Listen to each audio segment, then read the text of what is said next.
بسم اللہ الرحمن الرحیم. السلام علیکم پاکستان. میں ہوں حیدر مہدی اور میرا پروگرام دیکھنے کا بہت بہت شکریہ. ناظرین، آج 16 دسمبر ہے. اس کے اوپر ساری آج بات کرنی ہے، لیکن تھوڑا سا پہلے اپڈیٹ ارشد شریف صاحب کی شہادت کے اوپر، ان کی ڈیولپمنٹ، اور خاص طور پہ میں شکریہ ادا کرنا چاہتا ہوں اپنے سارے ویورز کو، اپنے لسنرز کو، اور میرے جو پیٹرن کے سپورٹرز ہیں خاص طور پہ ان کو بھی.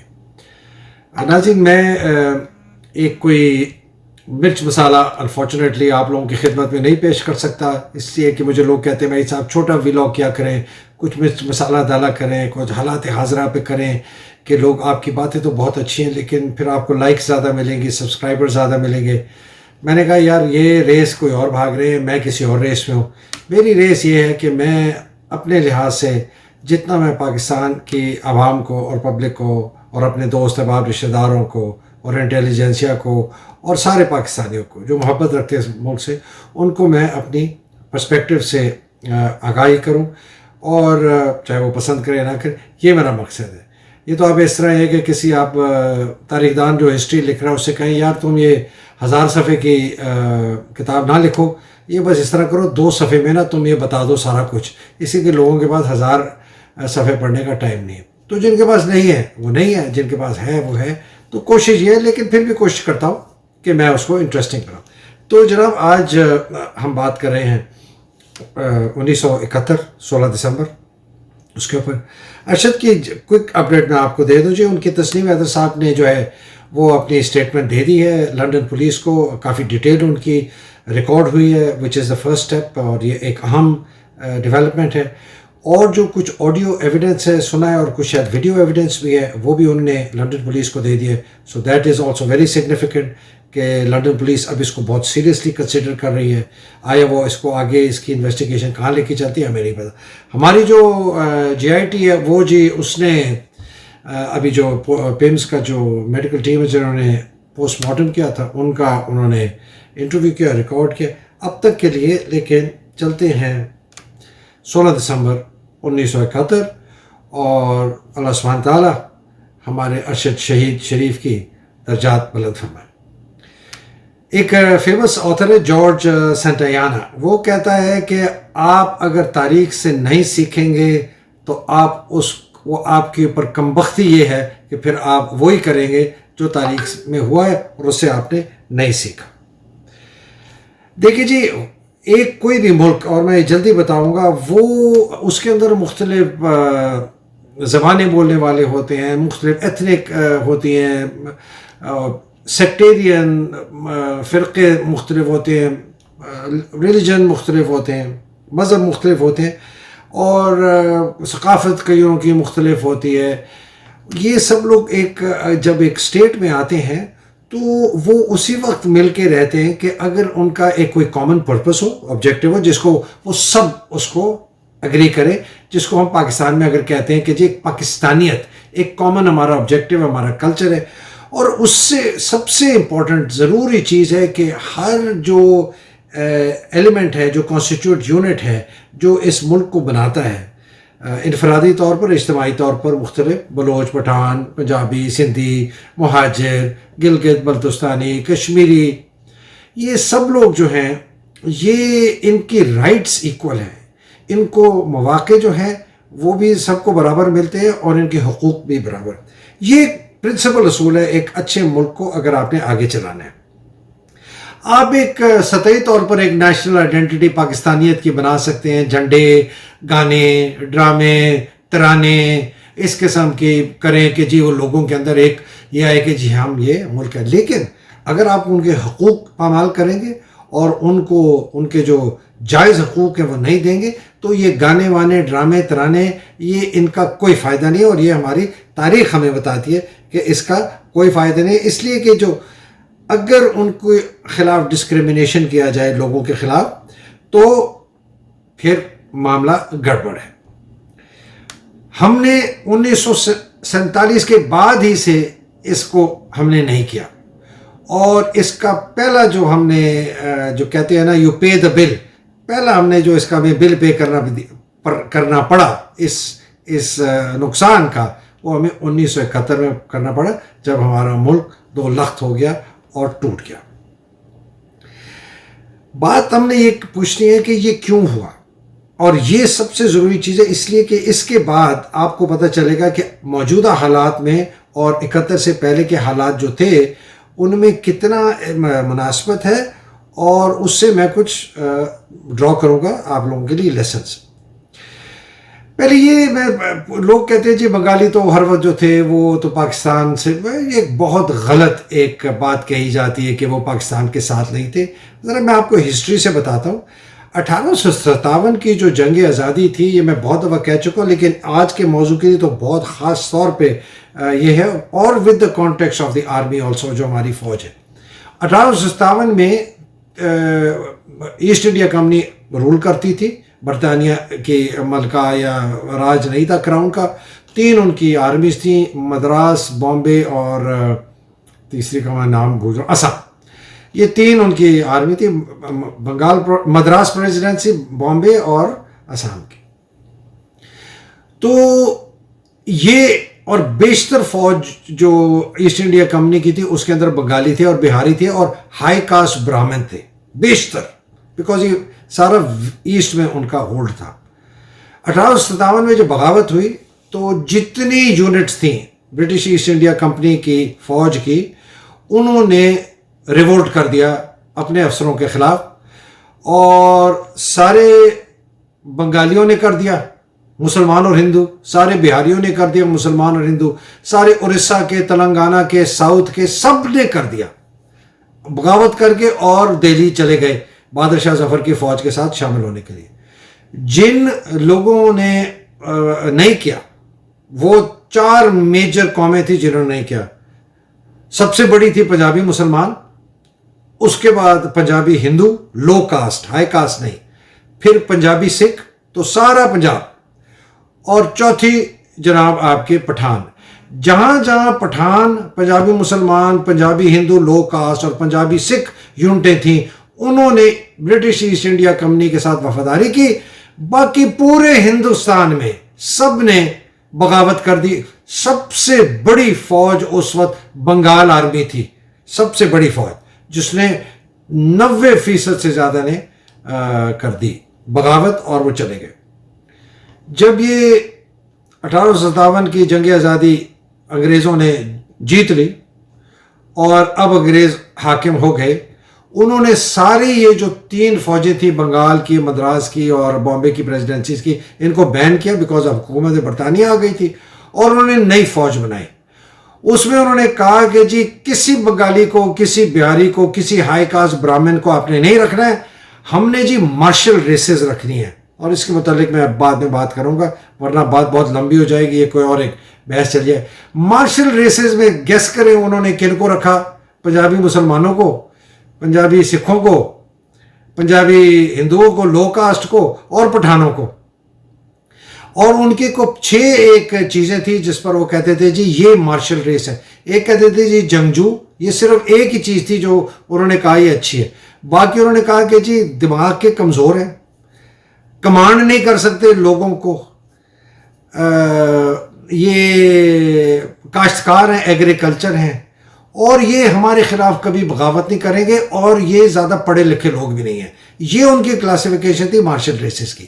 اب یہ آپ دیکھ لیں کہ 1857 سے جس کے اندر آزادی کے جراثیم تھے وہ بنگالیوں میں تھے. اب آ جائیں جناب مسلم لیگ کے بننے پہ. مسلم لیگ کہاں بنی ہے؟ لاہور میں نہیں بنی, پشاور میں نہیں بنی, کوئٹہ میں نہیں بنی. کہاں بنی؟ پنڈی میں نہیں بنی, ڈھاکہ میں بنی تھی. 30 دسمبر 1906 کو. قائد اعظم بھی اس کے بانی تھے. آغا خان کے جو اس وقت جو آغا خان ہیں ان کے شاید دادا ہوں گے, وہ بھی وہ تھے, اور نواب سلیم اللہ ان کے گھر میں یہ ہوئی. ڈھاکہ کی بڑی فیمس فیملی ہے, ان کے گھر میں یہ مسلم لیگ بنی. 2 الیکشنز کے بات کرتا ہوں, پروونشل الیکشن پارٹیشن سے پہلے, کہ آپ کو پتہ چل جائے کہ بنگالی کتنا زبردست سپورٹر تھا مسلم لیگ کا اور پاکستان کا. 1937 کے جو پروونشل الیکشنز ہوئے تھے یہ پورے ہندوستان میں ہوئے تھے, انگریزوں نے کرائے تھے. مسلم لیگ کو صرف 106 سیٹیں ملی 500 مسلمان سیٹوں میں سے, مطلب کہ 25% کے قریب ان کو سیٹیں ملی, یا 400 کچھ تھی, 25% ملی.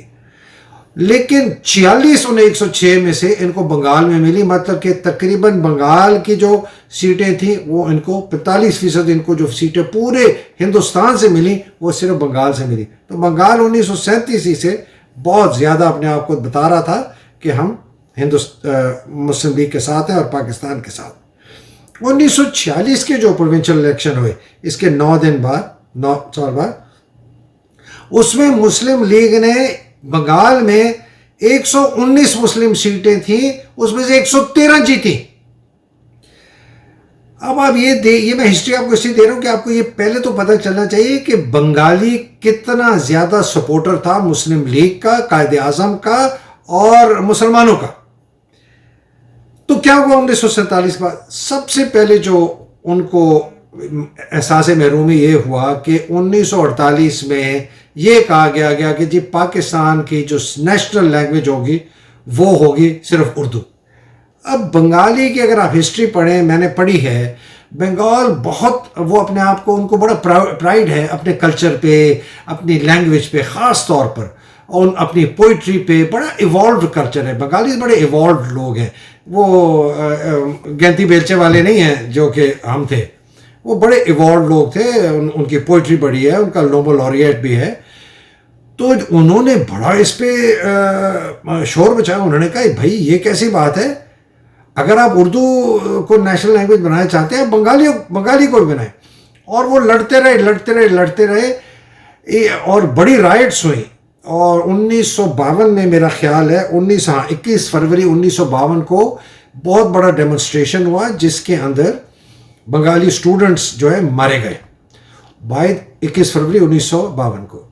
اور پھر جناب کرتے رہے ایجیٹیٹ یہ لوگ اور بنگالی. اور 1956 میں جا کے پارٹیشن کے 9 سال بعد جا کے یہ اگری ہوا کہ بنگالی بھی اردو کے ساتھ ایک مساوی نیشنل لینگویج ہوگی.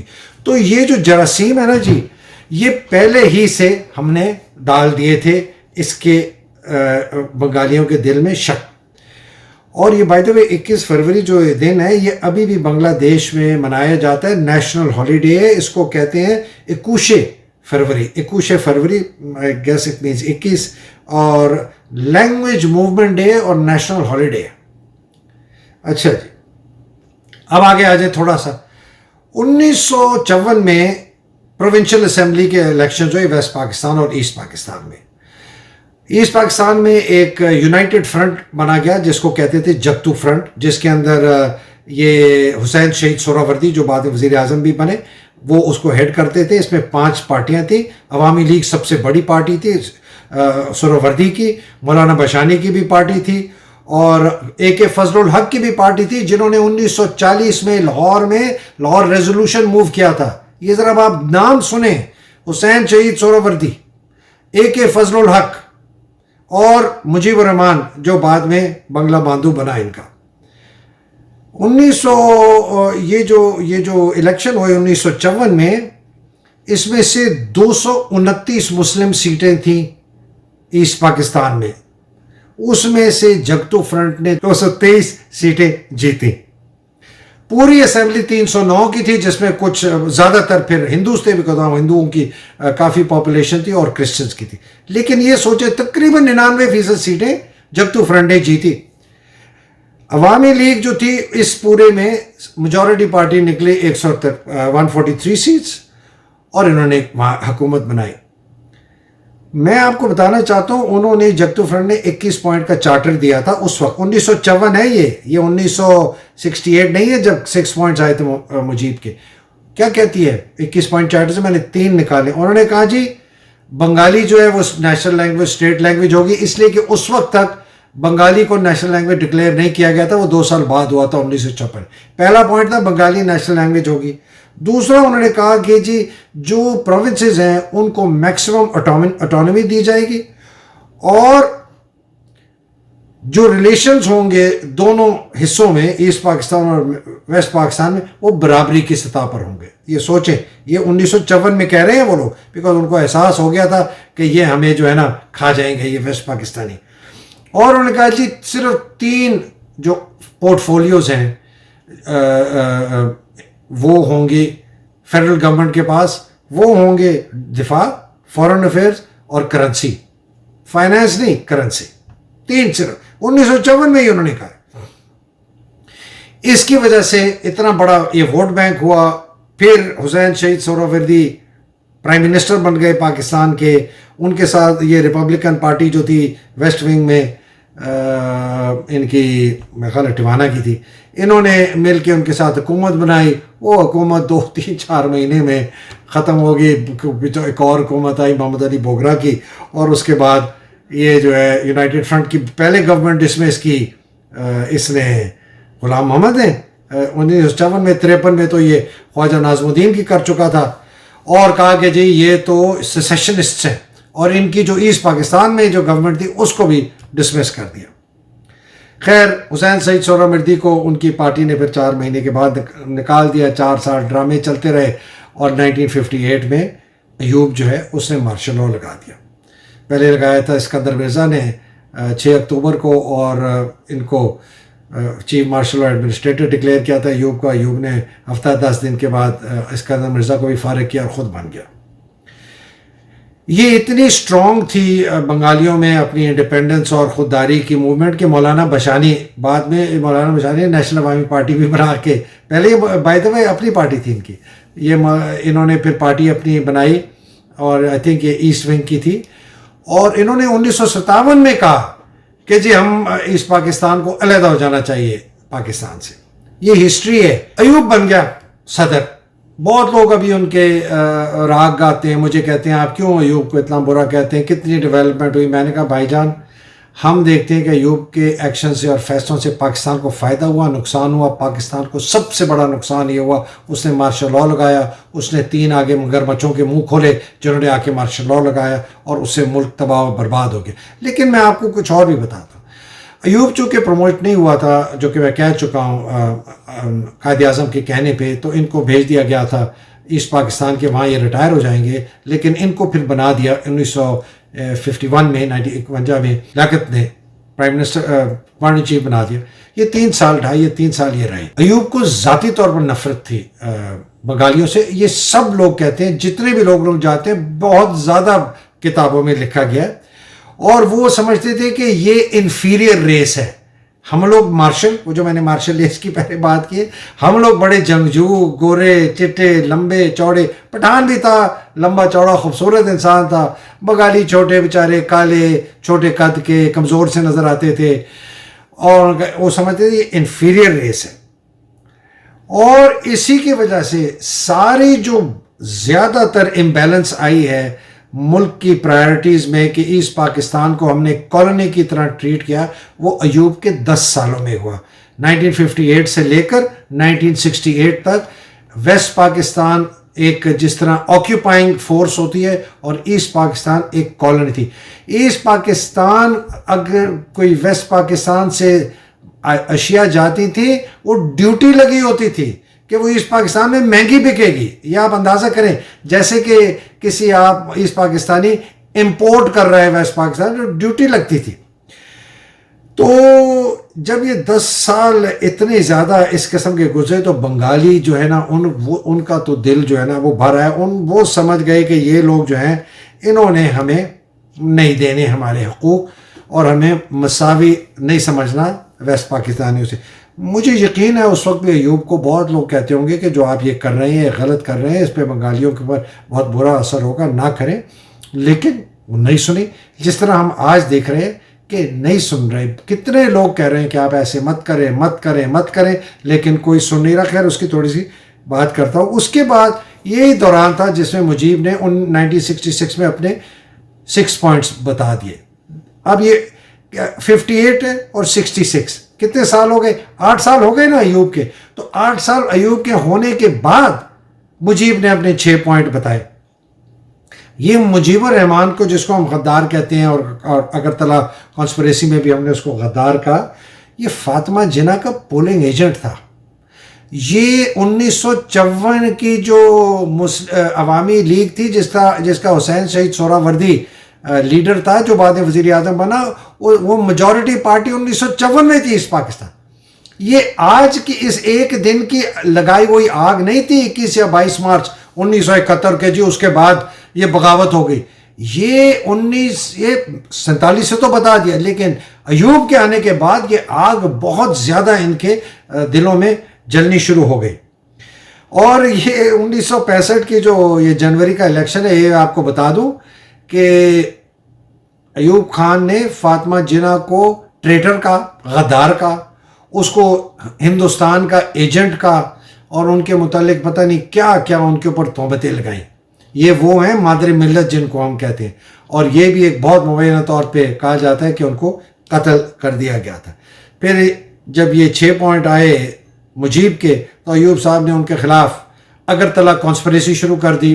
یہ کہیں جنوری 1968 ہے, کچھ عرصے کے بعد وہ فارغ ہو گئے, وہ چلتی رہی. وہ تقریباً میرا خیال ہے فروری 1969 میں یہ اگرتلہ کانسپریسی وڈرا ہو گئی. اس میں یہ تھا کہ جی اگرتلہ ایک شہر ہے, وہاں پر یہ مسلم لیگ کے لوگ ملے انڈین لوگوں کے ساتھ, اہلکاروں کے ساتھ, فوجیوں کے ساتھ, ان کے بڑے بڑے جو لیڈرز ہیں, اور انہوں نے سپورٹ مانگی کہ جی ہمیں پاکستان سے علیحدہ ہونا ہے, آپ ہمیں سپورٹ کریں کہ نہیں.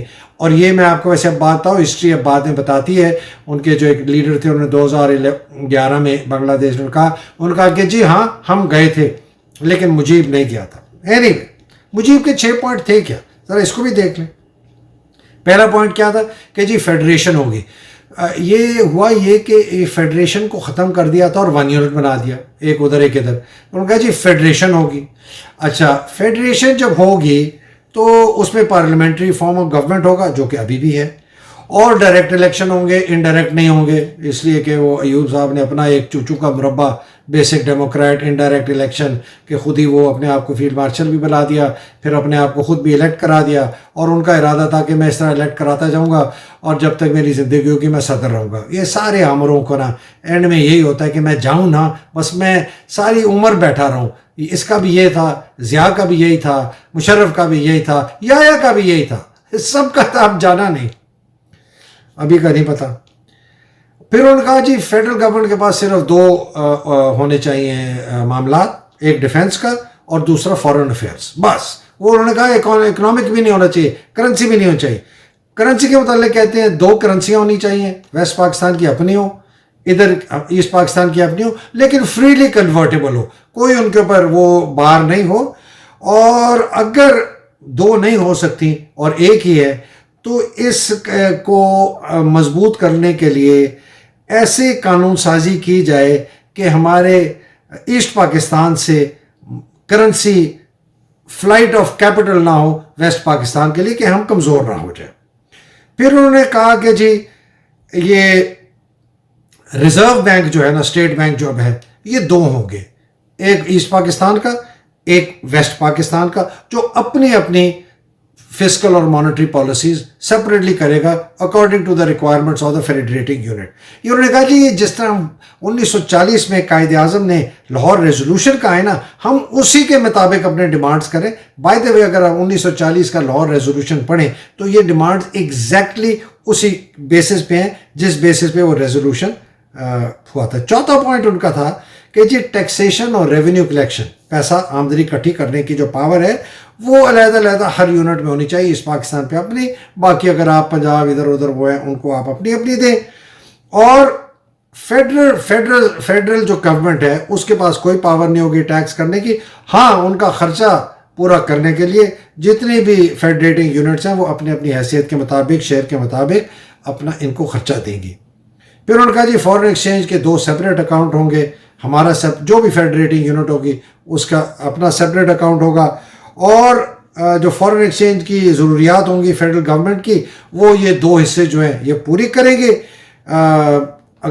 کوئی ریشو ہوگا ایک طریقے سے کسی فارمولا کے تحت, اور جو بھی دونوں ملک یہ فیڈریٹنگ ریجنز کے درمیان جو ان کے پروڈکٹس ہیں, گڈز ہیں, وہ اشیاء جو ہیں وہ فریلی موو کریں گے. وہ اس لیے کہہ رہے تھے کہ ڈیوٹی لگاتے تھے ایسٹ پاکستانی ہم سے جب امپورٹ کریں, ہم ان کو اپنے گڈز میں ڈیوٹی لگا کے ان کو بیچتے. تو اور یہ بھی ہوگا کہ جتنے بھی یہ فیڈریٹنگ یونٹ ہے یہ خود بخود باقی کسی اور ملکوں کے ساتھ اگر وہ تعلقات ٹریڈ کے لیے کرنا چاہتے ہیں تو کریں, اور انہوں نے کہا کہ جی ایسٹ پاکستان کی ایک سیپریٹ ملٹری ہوگی، پیراملٹری فورس ہوگی اور نیوی کا ہیڈ کوارٹر یہاں ہوگا.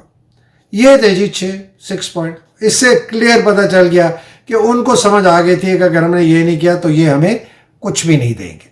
اچھا جی، اب کیا ہوا یہ کہ 6 پوائنٹ الیکشن ہو گیا. الیکشن میں 1977 الیکشن میں کیا ہوا، 313 سیٹیں ہوئیں. 300 ڈائریکٹ تھیں، 7 عورتوں کی تھیں، جس میں 13 عورتوں کی تھی، 7 ایسٹ پاکستانیوں کی، 6 ویسٹ پاکستان عورتوں کی. عوامی لیگ نے 167 سیٹس 169 میں سے جیتی. 99% سیٹیں انہوں نے ایسٹ پاکستان میں جیتی اور 313 میں ان کی کلیئر میجورٹی تھی، ایبسولوٹلی. بھٹو نے 84 سیٹیں جیتی، یہاں 144 سیٹس تھیں ویسٹ پاکستان میں. یہاں سے اس کی جو ووٹ تھی اس کو 54% ووٹ ملے اور 18% ووٹ ملے اس کو ٹوٹل. اب یہ مجھے بتائیں کس کو حکومت بنانے کے لیے بلا لے جائے گا، ایوب کو، اس کو، بھٹو کو یا مجیب کو؟ لازمی بات ہے مجیب کو، بٹ مجیب کو نہیں بلایا.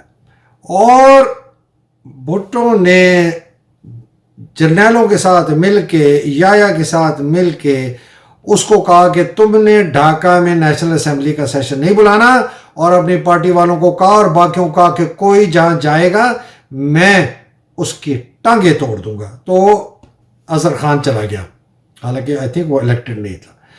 اور ایئر مارشل اظہر خان نے کہا کہ اگر آپ اس طرح کریں گے ملک 2 ٹکڑوں میں ہو جائے گا. اور پھر وہ ایک بڑا مشہور فقرہ ادھر ہم ادھر تم جو کریں گے. اس کے بعد جب یہ نہیں ہوا تو بنگالی تو سمجھ گئے کہ جی یہ ہم تو الیکشن سے بھی جو مانگ رہے ہیں یہ ہمیں نہیں دے رہے، تو انہوں نے دینا نہیں ہے. انہوں نے بغاوت شروع کر دی. اس کے نتیجے میں بغاوت کر دی. اپنے جو بنگالی ٹروپس تھے انہوں نے اپنے ویسٹ پاکستانی افسروں کو مارنا شروع کر دیا، بیکاز ان کو سمجھ آ گئی کہ یہ نہیں ہوگا، اور بڑی بربریت کی. اس کے نتیجے میں اور رسپانس میں، اور میرے خیال پلان تو پہلے سے ہی تھا، یہ آپریشن لانچ ہوا، سرچ لائٹ کہتے ہیں شاید اس کو. اور اس کے بعد جو قتل و غارت اور لوٹ اور پلنڈر اور ریپ دونوں طرف سے، بٹ زیادہ تر فورس تو آرمی کے پاس تھی، تو آپ سمجھ سکتے ہیں کہ کیا تباہی اور بربادی آئی ہوگی اس ملک میں. اور اتنا غصہ دونوں طرف سے، بہت بربریت دونوں طرف سے. اور میں تو کہتا ہوں کہ یہ شکر ہے کہ یہ 16 دسمبر کو یہ ختم ہوا، ورنہ پتہ نہیں یہ بربریت کہاں تک چلتی رہتی اور کتنے اور لوگ مارے جاتے دونوں طرف سے. ہم نے کچھ سیکھا 16 دسمبر سے؟ میری نظر میں بالکل کچھ نہیں سیکھا پاکستانیوں نے، زیرو. کسی کو ذمہ دار نہیں ٹھہرایا.